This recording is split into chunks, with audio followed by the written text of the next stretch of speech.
नमस्कार, positive synergy channel में आपका स्वागत है। आज हम बात करेंगे उन शेयर्स के बारे में जो सेंसेक्स और निफ्टी का हिस्सा शुरुआत से लेकर आज तक हैं, यानी कि जब से सेंसेक्स और निफ्टी बने तब से लेकर आज तक सेंसेक्स और निफ्टी में वो शेयर्स मौजूद हैं। यानी कि ऐसे शेयर्स की जिन्होंने मार्केट के तमाम उतार चढ़ाव देखे हैं, लेकिन इतने उतार चढ़ावों के बाद भी आज भी ये देश की शीर्ष कंपनियों में शुमार किए जाते हैं। पहले हम बात कर लेते हैं सेंसेक्स की।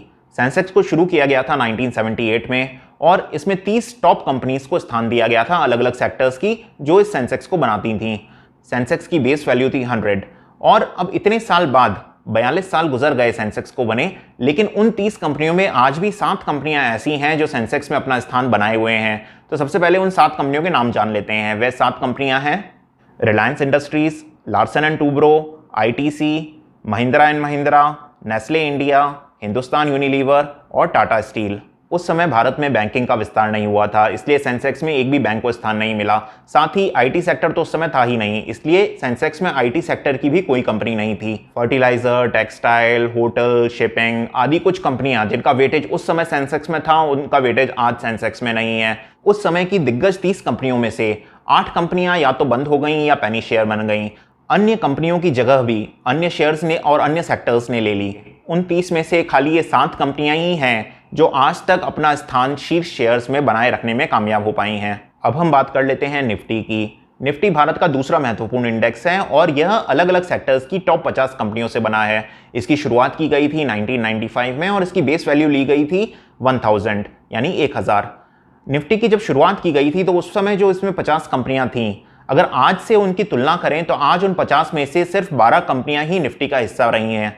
उन 12 कंपनियों के नाम हैं HDFC bank, HDFC, Reliance industries, ICICI bank, state bank of India, Larsen and Toubro, ITC, Hindustan Unilever, Tata steel, Hindalco, Bajaj auto और टाटा मोटर्स। इंडेक्स में अलग अलग सेक्टर्स का जो वेटेज है उसमें भी बहुत बदलाव आया है। अगर हम तब की तुलना आज से करें तो बैंकिंग सेक्टर का वेटेज बहुत बढ़ गया है।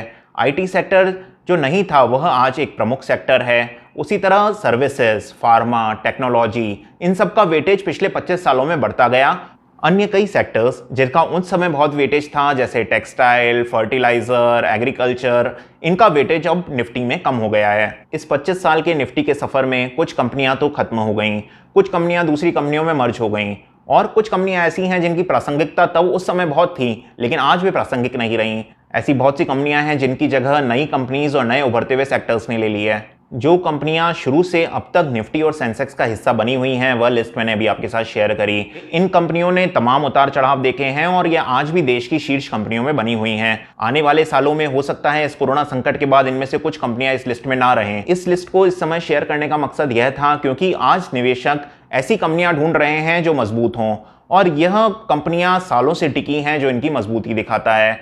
अगर आप भी एक ऐसे लंबे समय के निवेशक हैं जो डायरेक्ट शेयर्स खरीदना पसंद करते हैं तो आप इस लिस्ट में दी गई कंपनीज की समीक्षा करें और अगर आपको कोई शेयर उनमें से पसंद आए तो उसको डायरेक्ट निवेश करने के लिए चुन सकते हैं। आगे भी ऐसे कुछ महत्वपूर्ण वीडियोस आपके लिए बनाता रहूंगा। उन्हें देखने के लिए इस चैनल को सब्सक्राइब करें और इसे अपने मित्रों के साथ शेयर करें। धन्यवाद।